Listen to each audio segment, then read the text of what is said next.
ధరణిని మెస్మరైజ్ అయి చూస్తున్నాడు. లవ్ యూ టైగర్, ప్రతి జన్మకు నువ్వే నా టైగర్వి, నేనే క్విన్ని అంటూ విజయ్ గుండెల్లో పసిపిల్లల తల పెట్టుకొని ఆ క్షణాన్ని అలా ఫీల్ అవుతూ కళ్ళు మూసుకుంది. నీలో ఇంత ప్రేమని, ఇన్ని ఫీలింగ్స్ని పెట్టుకొని ఎందుకు ఎప్పుడు నాకు చెప్పలేదు అని అడిగాడు. ఏమో తెలీదు, ప్రతిరోజు ఒకటికి 10 మార్లు చెప్తే మీకు నచ్చుతుందేమో, నాకు మాత్రం నచ్చదు. ప్రేమ అంటే రోజుకి 10 సార్లు ఐ లవ్ యూ అని, నువ్వు నాకు కావాలి అని చెప్పడం కాదు విజయ్ గారు. అది మాటలు కందని అవ్యక్తమైన అనుభూతి.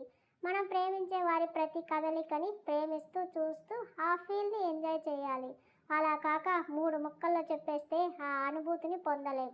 నా వరకు ప్రేమ అంటే మిమ్మల్ని ప్రతి క్షణం చూస్తూనే ప్రేమించడం.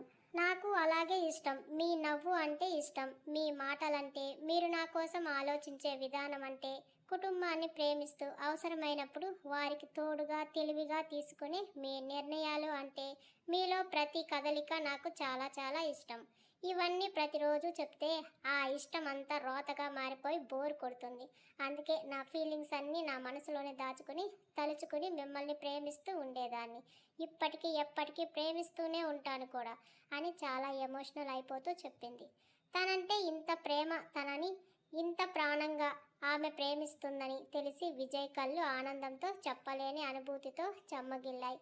కళ్ళ నిండా ప్రేమ నింపుకొని, మీరు నన్ను ఎప్పటికీ వదిలి వెళ్ళనని ప్రామిస్ చేయండి అంది. నేను నిన్ను వదిలి ఎక్కడికి పోతానే అన్నాడు. ప్లీజ్ అంది అర్థింపుగా. ఆమె చేతిలో చెయ్యి వేసి, నిన్ను విడిచి ఎక్కడికి వెళ్ళను, ప్రామిస్, లైఫ్ లాంగ్ నీకు తోడుగా నీడగా నీ వెన్నంటే ఉంటాన్రా అన్నాడు విజయ్ ఇష్టంగా చూస్తూ. అందంగా నవ్వుతూ, ఐ లవ్ యూ విజయ్ గారు, నేను మిమ్మల్ని ప్రేమిస్తున్నాను, ఎప్పటికీ ప్రేమిస్తూనే ఉంటాను. I want you my life long and for ever అంది ధరణి. నేను కూడా అని ఆమె నుదురు ఢీకొడుతూ, చాలా దాచుకున్నావే నాకు చెప్పకుండా, దొంగ పిల్లవి నువ్వు అన్నాడు. చేతులు నొప్పిగా లేవా? ఇందాకటి నుంచి ఎత్తుకునే ఉన్నారు. పువ్వుల మూటని హత్తుకుని ఉంటే నొప్పి ఏం తెలుస్తోంది? అదీగాక ఇక డైలీ నా వెయిట్ని క్యారీ చేస్తావు, నీ వెయిట్ నేను మోయలేనా అంటున్న విజయ్తో ఏదో చెప్పాలని అనుకుంది ధరణి. అంతలోనే డోర్ నాక్ చేస్తున్న సౌండ్ వచ్చేసరికి తనని దించమంది. ఎవరు అనుకుంటూ వెళ్ళి డోర్ ఓపెన్ చేసింది. ఎదురుగా నవ్వుతూ ఉన్నారు పూజారి గారు, అతని భార్య. చాలా రోజుల తర్వాత వాళ్ళని చూడటంతో ఆశ్చర్యపోయింది ధరణి. తనకి సుమతికి మ్యారేజ్ అయ్యాక ఇక్కడికి చాలా దూరం వెళ్ళడంతో రావడం కుదరలేదు. పూజారి గారిని గుడిలో చూస్తున్న ఆయన భార్యని చూసి చాలా డేస్ అవ్వడంతో పిన్ని గారు అంటూ వెళ్ళి కౌగిలించుకుంది ఆవిడని. ఎలా ఉన్నావు ధరణి అని ప్రేమగా పలకరించారు ఆమె. పూజారి గారు విజయ్ని చూస్తూ, ఎలా ఉన్నారు బాబు అని అడిగాడు. బాగున్నానండి అని లోపలికి రండంటూ పిలిచాడు విజయ్. ఇద్దరూ లోపలికి వచ్చాక ఉయ్యాలలో ఉన్న పాపని ఇచ్చింది ధరణి. ఆ దంపతులకు పిల్లలంటే ఇష్టం ఉన్న భగవంతుడు వారిని కనికరించక ఒకరికొకరుగా మిగిలిపోయారు. పాపని చూసి ఎత్తుకోవాలని మళ్ళీ ఆగిపోయారు. వారి మనసును చదివిన ధరణి తన పాపని వారి చేతుల్లో పెట్టడంతో ఆనందాశ్రువులతో చూస్తూ అంత చిన్న పాపని చూసి మురిచిపోయారు. ధరణి అంకుల్ వాళ్ళకి కాఫీ తేవడానికి వెళ్తుంటే, ఇప్పుడేం వద్దు ధరణి, మీరే మా ఇంటికి భోజనానికి రావాలి ఇప్పుడు అంది ఆమె. ధరణి విజయ్ని చూసింది. అబ్బాయికి మేము ఇంతకు ముందే చెప్పేశాం, 2 నెలలుగా మేము మంచి స్నేహితులం అయిపోయాం. నువ్వు ఆ అబ్బాయి గురించి ఆలోచించకు ధరణమ్మ అన్నారు పూజారి గారు. నిజమా అన్నట్టు చూసింది ధరణి విజయ్ని. అవును అని కళ్ళార్పాడు. చాలాసేపు మాట్లాడుకున్న తర్వాత పాపని తీసుకుని వాళ్ళ ఇంటికి వెళ్తారు విజయ్ ధరణి. అప్పటికే వంట రెడీ చేసి డైనింగ్ టేబుల్ నింపేయడంతో ఆవిడే అందరికీ ప్రేమగా వడ్డించారు. పాపని ఆడిపిస్తూ అందరూ మాట్లాడుకుంటూ భోజనాలు చేశాక ధరణి వంటగదిలో సర్దుతూ మాటల్లో చెప్పారావిడ విజయ్ వాళ్ళ కోసం ఈ ఫ్లాట్ కొనిచ్చాడని. ధరణికి చాలా హ్యాపీగా అనిపించింది. పూజారిగాడు గుడి పూజారిగా ఉన్న ఆదాయం అంతంత మాత్రమే.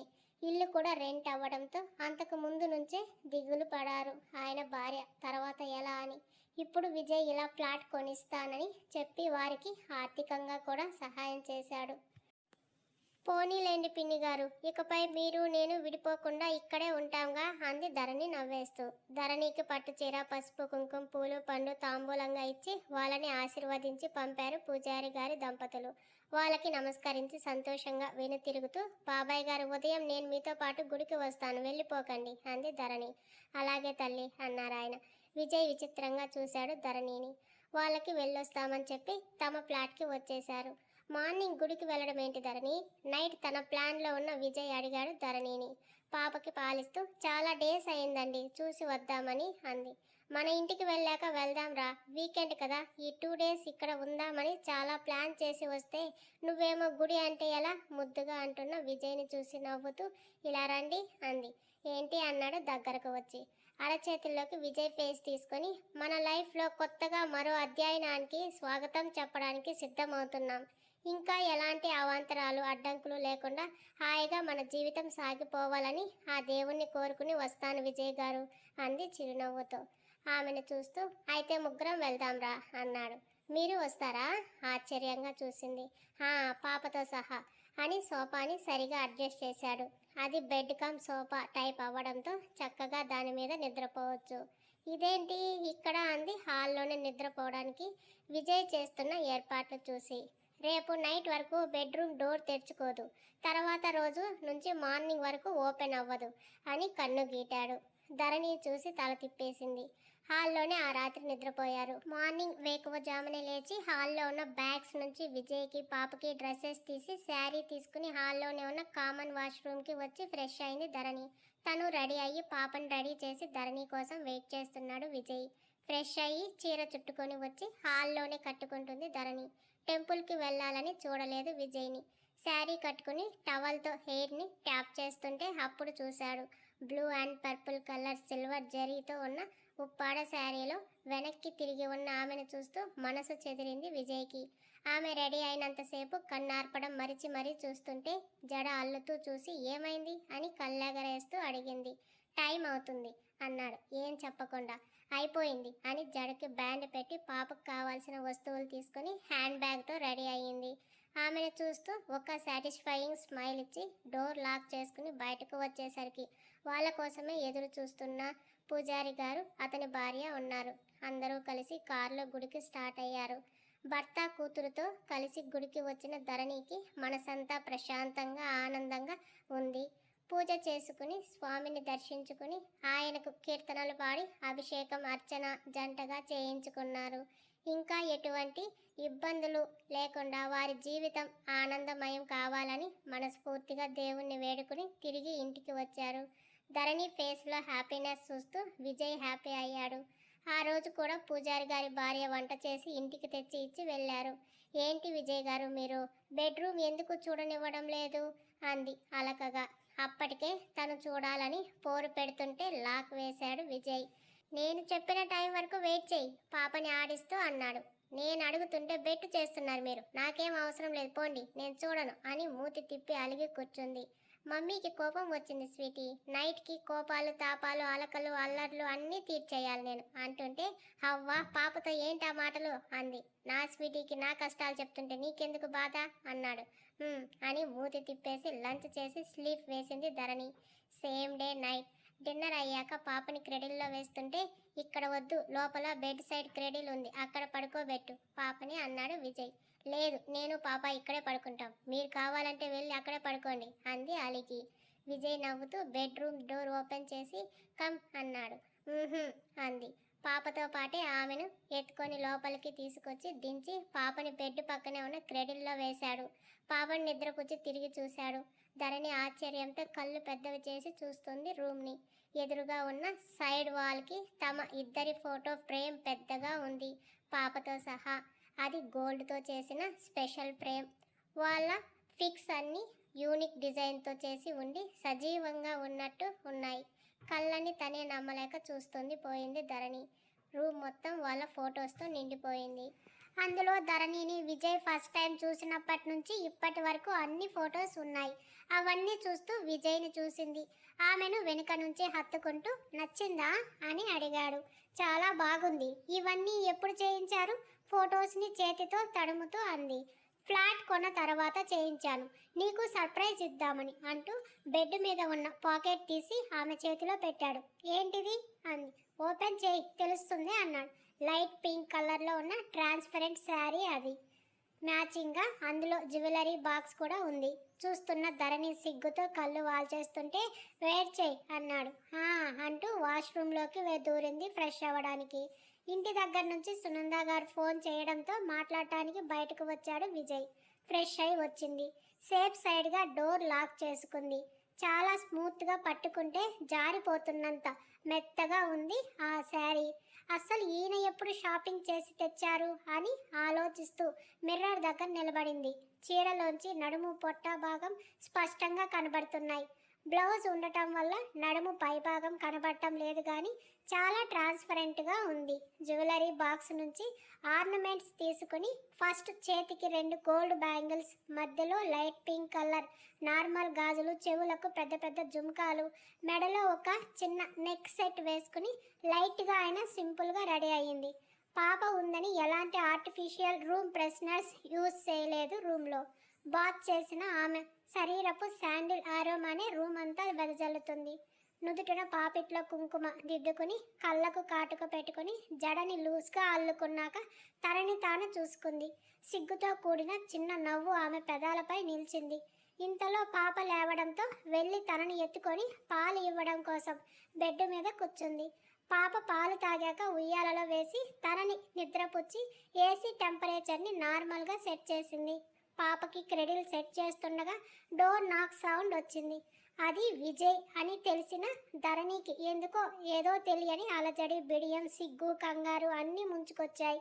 ఒక్కసారిగా వెళ్ళి డోర్ ఓపెన్ చేయమని మనసు చెప్తుంటే సిగ్గుతో అడుగు ముందుకు పడటం లేదు ఆమెకి.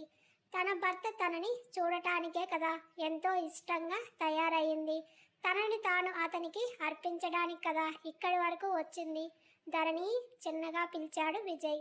అతనికి తెలుసు పాప నిద్రపోతుందని, డిస్టర్బ్ అవుతుందని, కానీ భార్యమని డోర్ లాక్ చేస్తుందని ఊహించలే. ఓయ్, సిగ్గుపడుతూ కూర్చున్నావా ఏంటి? అల్లరిగా అన్నాడు. అతని మాటల్లోని కవ్వింపుకి నవ్వుతూ వెళ్ళి డోర్ ఓపెన్ చేసి విజయ్కి కనబడకుండా డోర్ వెనక దాక్కుంది. డిమ్ లైట్ ఉండటంతో రూమ్ అంతా డార్క్ బ్లూ కలర్లో సీలింగ్కి ఉన్న చిన్న లైట్ వెలుతుర్లతో కొత్తగా ఉంది. లోపలికి వచ్చిన విజయ్కి ధరణి కనబడలేదు. అటు ఇటు చూసి డోర్ వెనక నుంచి వస్తున్న చందనం సువాసనకి ఆమె అక్కడ ఉందని తెలిసింది. అయినా తనని చూడకుండా టవల్ తీసుకుని వాష్రూమ్కి వెళ్ళాడు. ధరణికి బీపీ పెరిగింది. కారణం తనని వెతకకుండా జలకాలాటకి పోయిన పతిని చూసి. వాష్రూమ్లో వాటర్ సౌండ్ రావడంతో అలిగి రూమ్ బాల్కనీలోకి వచ్చింది. కర్టన్ అడ్డుగా లాగేసి అక్కడే ఉన్న చైర్లో అలకలతో కూర్చుంది. వాటర్ సౌండ్ ఆగి విజయ్ బయటకు వచ్చిన ధరణికి ఎదురుగా కర్టన్ మాటుగా దాగిన అలిగిన తన భార్య కనబడుతుంటే దీనికి ఈ మధ్య అలకలు ఎక్కువయ్యాయి, మెంటల్ పిల్ల అని నవ్వుతూ వెళ్ళి టీషర్ట్ ఇంకా నైట్ ట్రాక్ తీసుకున్నాడు. హెడ్ బాత్ చేయడంతో తల నుంచి నీటి చుక్కలు అతని షోల్డర్ నుంచి జారుతుంటే వాటిని తుడుచుకోకుండా టీషర్ట్ వేసుకున్నాడు. తను వెళ్ళి ధరణిని పిలవాలని అనుకునేంతలో పాప మళ్ళీ లేచి చిన్నగా రాగం మొదలెట్టింది. విజయ్ కంటే ముందు పాప లేచిందని ధరణి ఫాస్ట్గా వచ్చింది లోపలికి. టవల్ భుజం చుట్టూ వేసుకుని గోడకు ఆనుకుని అప్పుడు చూశాడు ధరణిని. ట్రాన్స్పరెంట్ చీరలో నిండు పౌర్ణమి నాటి చందమామలా ఉంది. బట్ భార్యమని అలిగి ఉందని ఎర్రబడిన ఆమె చిలక ముక్కు, విరుపుగా పెట్టిన బుంగమూతి చెప్తుంటే ముద్దుగా అనిపించింది అతనికి. బెడ్కి అటు సైడ్ కూర్చుంది పాపని ఎత్తుకొని. ఒక్కో అడుగు వేస్తూ ఆమె దగ్గరకు వస్తుంటే విజయ్ వస్తున్నాడని తెలిసి హ్యాపీ అనిపిస్తున్న బయట పడక మొండిగా ఉంది. అలాగే దగ్గరకు వచ్చి నీస్ మీద కూర్చుని ఒడిలో ఉన్న పాపని చూస్తూ, మమ్మీతో ఇప్పుడు డాడీకి చాలా పని ఉంది స్వీటీ, నువ్వు గుడ్ గర్ల్ కదా, హాయిగా నిద్రపో బంగారం అని పాపకి చెప్తూ కొంటెగా ధరణిని చూశాడు. అప్పటికే బొగ్గల సిగ్గుతో ఎర్రబడి పెదవులు అదురుతున్నాయి ఆమెకి. విజయ్ని చూడకుండా తల వాల్చేసింది. పాప జస్ట్ కదిలింది బేబీ, నిద్ర లేవలేదు, దానికే ఎందుకు అంత టెన్షన్ పట్టం అని ఆమె స్తన్యం దగ్గర మొహం దాచుకున్న పాపని జాగ్రత్తగా తీసుకుని తిరిగి ఉయ్యాలలో వేశాడు. విజయ్ వెట్ హెయిర్ నుంచి వాటర్ డ్రాప్స్ ధరణి చేతి మీద పడటంతో చూసింది అతన్ని. తడి తలతో ఉండటంతో లేచి అతని షోల్డర్ మీద ఉన్న టవల్ తీసుకొని విజయ్ చేతిని పట్టుకుని బెడ్ మీద కూర్చోబెట్టి హెడ్ రబ్ చేయడం స్టార్ట్ చేసింది. ఆమె చేస్తున్న పనికి నవ్వుతూ చూశాడు తనని. అలిగి ఉంది కానీ అది కూడా కావాలని పెట్టినట్టుగా ఉంది ఆమె ఫేస్. ఆమె నడుం కరెక్ట్గా అతని మొహానికి ఎదురుగా ఉండటంతో తలతల మెరుస్తున్న పొట్టని చూస్తూ చిన్నగా గిల్లాడు. అనుకోని ఆ జర్క్కి విజయ్ భుజం మీద ఒకటేసింది. వెంటనే ధరణి నడుం పట్టి తన ఫేస్కి అదుముకున్నాడు. చేతిలో టవల్ నేలను చేరగా ఇరువురు బెడ్ మీద ఒరిగారు. హెయిర్ వెట్టుగా ఉంది, తొడవనివ్వండి అంది. నిన్ను చూశాక బాడీలో హీట్ రైజ్ అవుతుంది, చల్లదనం పోయి సెగలు పుడుతుంటే ఇంకా తడి ఎక్కడ ఉంటుంది అని ఆమెను కిందకు చేర్చి పైన చేరాడు. అతన్ని సూటిగా చూడలేక సిగ్గుతో కళ్ళు మూసుకుంది. ఏయ్ తెరువు కళ్ళని అన్నాడు చిలిపిగా. అంది. I love your eyes baby, చాలా బాగుంటాయి, కిస్ చేయాలి వాటిని అన్నాడు. చేతులు మెల్లగా తీస్తూ చూసింది అతన్ని. ఆమె సోగ కళ్ళకి దాసోహం అవుతూ చిరుముద్దుని వాటికి బహుమతిగా ఇచ్చాడు. ఆమె చేతులు అతని చెంపలు నిమురుతుంటే కళ్ళను దాటిన అతని పెదవులు ఆమె ముక్కుని చెంపలని దాటి గులాబీ రేకుల్లాంటి వణుకుతున్న అదరాలని చేరుకున్నాయి. విజయ్ మెడ చుట్టూ చేతులు పెనవేసి చుట్టేసింది. తేనె నింపుకున్న ఆమె పెదవుల మధువులని ఆస్వాదిస్తూ పైన చేరి ఆమెను నకసిక పర్వతం చేతితో తడుముతుంటే ఇద్దరిలో మెల్లిగా కోరిక రాజేసుకుంటుంది.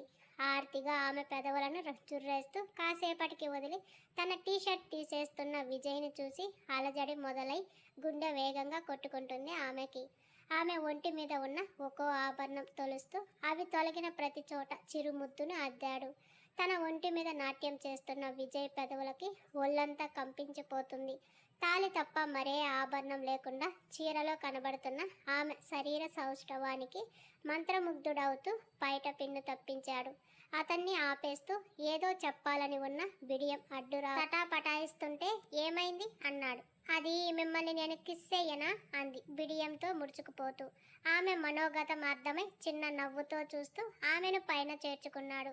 ఆడవారి అందంతో పోటీపడే అతని అందం, కండలు తిరిగిన అతని దేహం ఆమెను అతని మోహంలో పడేశాయి ఎప్పుడో.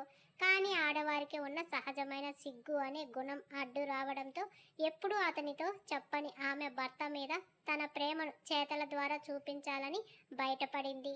అతని దేహానికి ఆమె ఇస్తున్న చిరుముద్దులు అతనిలో ఉత్సాహాన్ని, ఆమె మీద ప్రేమని మరింత పెంచాయి. భార్య ఇష్టంగా ఇచ్చే ముద్దులో ఇంత కిక్ ఉంటుందని ఇప్పుడే తెలిసిందే, ప్రేమగా ఆమెను దగ్గరకు తీసుకుంటూ చెప్పాడు. అతని ప్రేమకు ఎప్పుడో తన మనసుని అర్పించిన ఆమె ఇప్పుడు తన తనువుని కూడా అర్పించడానికి మరోసారి సిద్ధమయ్యింది. గదిలో ఇద్దరిలో నిట్టూర్పు సెగలు, తీయని తమకపు రాగాలు తారాస్థాయికి చేరుకోగా ధరణిని అతనిలో కరిగించుకొని ఆమెను పూర్తిగా ప్రతి అణువుతో సహా తనలో ఐక్యం చేసుకున్నాడు. భర్త ఇచ్చే తీయని బాధ కూడా అద్భుతంగా అపురూపంగా తీసుకుంటూ ఓర్చుకుంటూ అతనికి తన సర్వస్వం అర్పిస్తూ భర్తలో ఒదిగిపోయింది. ఇద్దరిలోనూ తాపం, మోహం, కోరిక అర్ధరాత్రి వరకు కొనసాగుతూనే ఉన్నాయి. కోరిక తీరి అవ్యజమైన ప్రేమ మరింత పటిష్టమైతే అనంతమైన అనుభూతి వారికి స్వంతమయ్యింది. అలసిన దేహాలతో ఇరువురు సేద తీరుతూ ఒకరి కళ్ళలోకి ఒకరు తెలియని భావంతో చూసుకుంటూ ఇష్టంగా మరోసారి సృష్టి కార్యానికి సిద్ధమయ్యారు. అప్పటికి తనువుల తపనలు తీరి మాటలతో ఆ రాత్రి నిద్రను మర్చిపోయారు. అతని గుండెల మీద పడుకొని చేతులు లాక్ చేసింది. చెమటకు తడిచి నుదుటిన అంటుకున్న ఆమె కురులను సరిచేస్తూ ముద్దు పెట్టుకున్నాడు విజయ్. అతను విడిచిన షర్ట్ని వేసుకుని పైకి లేస్తున్న ధరణిని మీదకు లాక్కుంటూ ఇప్పుడే కాదు, మార్నింగ్ వరకు బెడ్ దిగడానికి లేదు అన్నాడు. విజయ్ని గట్టిగా హత్తుకొని అతని గుండెల్లో మోహం దాచుకుంది. మాటల కందని ఆ క్షణాన్ని మౌనంలోనే అనుభవిస్తూ ఆ రాత్రిని మరో అందమైన మధురమైన రాత్రిగా మలుచుకున్నారు ఇద్దరు. తెల్లవారుజామున వరకు విజయ్ తనని వదల్లేదు.